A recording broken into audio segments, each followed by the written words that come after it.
중국 무술 자체는 그 자체가 이렇게 근접거리, 그러니까 완전히 붙어서도 아니 유도처럼 태권도처럼 떨어지는 것도 아니고 중간거리예요. 중간거리. 딱 요 상태에서만 기술이 되는 기술이라고. 저걸 왜 손목을 대고 운동을 연습을 시작하는지에 대해서 알고 있는 사람은 제가 볼 때는 저 혼자뿐입니다. 왜 손목을 대고 시작을 하겠어요? 글쎄요, 저는 원래 뭐 중국 무술 뭐 권법이나 이런 거 무기술의 그 연장 뭐 이렇게 저는 들었거든요. 그러니까 원래 맨손 격투를 위해 만들어진 게 아니라 무기술 단변 접전을 위해서 만들어진 거라서 무기나 이런 것들의 이제 거리에 있다가 그게 깨어지거나 뭐 무기가 망가진다거나 아니면 그런 상황에서 뭐 이제 대처하기 위해서 나온 거리다 뭐 저는 일단 그렇게는 알고 있거든요. 아, 거리인데 왜 손목을 갖다 대냐고요? 아 글쎄요, 무기를 대신하는 거니까요. 모르겠어. 그래서 그러니까 우리가 좀 이렇게 생각해야 됩니다. 좀 그러니까 태권도 학과 나오신 분들이 태권도 학을 발전 똑바로 하란 말이야.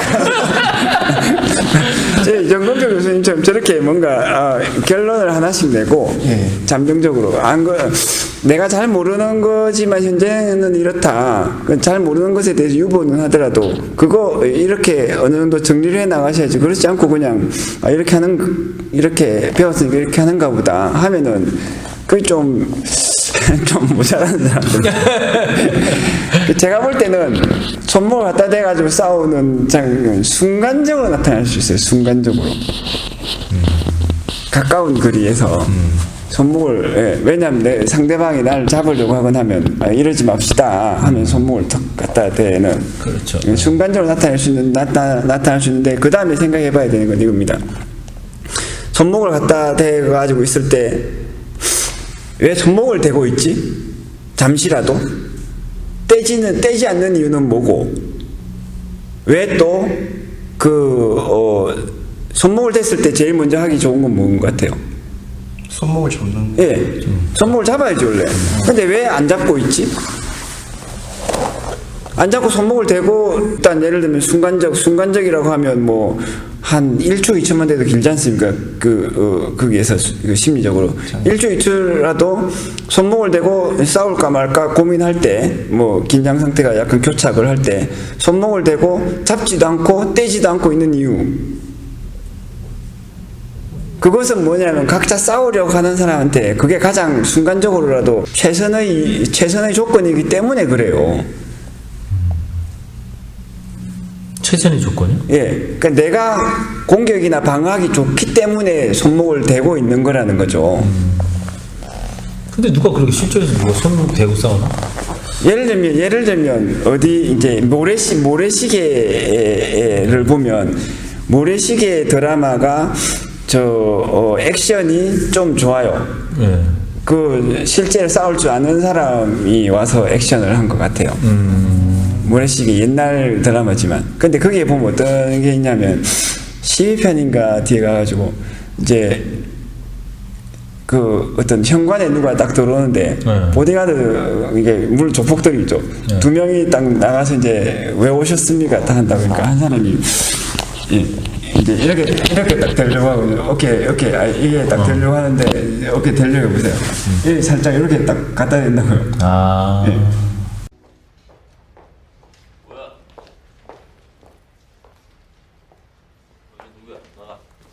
야야야, 약속하신 분이야. 무리하지 마.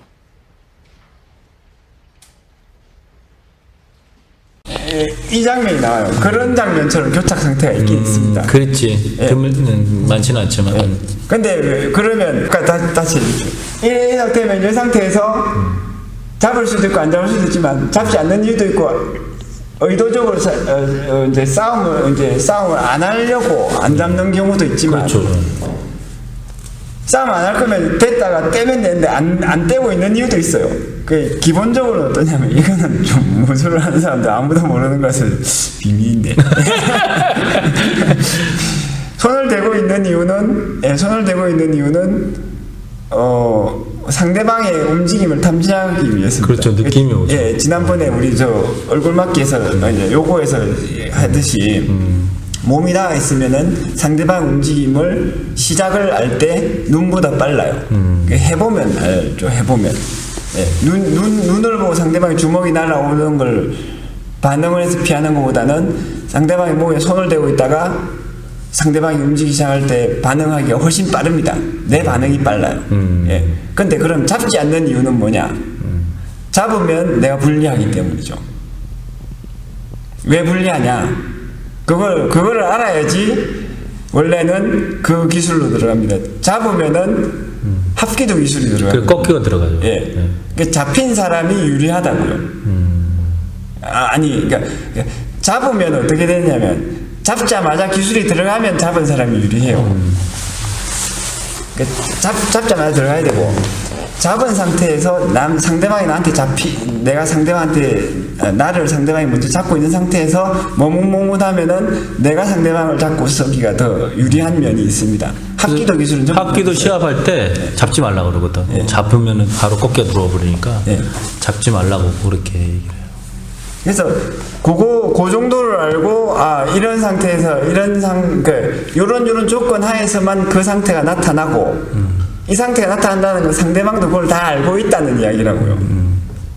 그러니까 손목이 딱 우연히 하다가 손목이 교착이 돼가지고 딱 닿았는데 힘을 빼고 닿은 상태에서 그 기술을 서로 쓰지 않고 이제 있거나 거기서 누군가 먼저 쓰면 거기서 서로 이제 자기가 원하는 기술로 이제 들어가는 거죠. 그때 기술을 쓰게 되면은 그 중국 무술이나 가라데나 태권도에서도 다 그거를 있긴 있거든요. 근데 아까 말씀드린 것처럼 이걸 모르는 상태에서는 해보면은 이것을 쓸모가 없는 거고 그때 그 하면 배운 대로 하면 효과는 있어요. 그래서 그런 거 모르고 하면은 다 이거는 시간 낭비입니다. 시간 낭비. 그리고 거기에서 쓰는 기술도 몇 가지가 있는데 좋은 것과 나쁜 것이 있거든요. 예. 근데 좋은 것과 나쁜 것이 있는데 제가 봤을 때 제가 열심히 가르치고 수련하고 해봤을 때 가장 좋은 거는 기초 기술이 제일 좋아요. 기초 기술이 제일 좋은데 기초가 튼튼하면은 어떤 기술이라도 기초가 약한 상대방이 쓰는 기술, 뭐 잡기술, 뭐 화려한 기술은 다 이깁니다. 다 이기는데 그런데 왜 기초 기술을 잘 안 쓰냐면 기초 기술을 쓰려고 하면 자세가 많이 낮아져야 되고 정확해야 되고 동작이 커지거든요. 힘들다고요. 에너지 소비가 많은 거죠. 그러면 상대방이 만만하면 기초 기술을 안 쓰고 약간의 변형 기술 좀 쉽고 내가 조금만 움직여도 되고 하는 기술로 상대방을 제압을 하는 겁니다. 그러다가 제대로 배운 사람이라고 했죠. 대충 이 정도만 될 줄 알고 덤볐는데 잘 안 되면 어떻게 돼야 되냐면 기초 기술로 후퇴를 해요. 그건 뭐 사실은 우리 정건표 교수님 같은 분은 잘 아시겠지만 알고 보면 우리가 실제로 하는 거죠.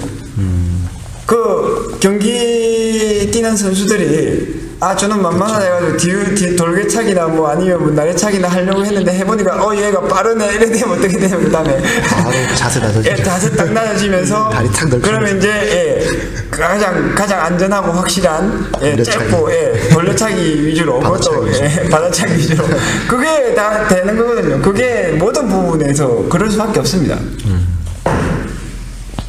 그게 뭐 어떻게 보면 수학에서 공리에 가깝다고는 할까나? 그래서 우리가 태권도를 하는 사람들이 가지고 있는 어떤 실전 경험이나 태권도에서 사실 하는 것, 실제로 하는 것, 근데 책에서 안 배운 게 문제죠. 배우진 않았지만 실제로 우리가 잘할 수 있는 거를 정확하게 파악을 해내가지고 그거를 일반화시키기만 하면은 다른 무술들을 이해하는 데도 도움이 될 뿐만 아니라 CCBB를 가려서 잘못된 걸 걸러내기도 좋고 그 다음 제 경우에는 그런 걸 해봤을 때 역시 태권도가 좀 제일 나은 무술이다 이 느낌이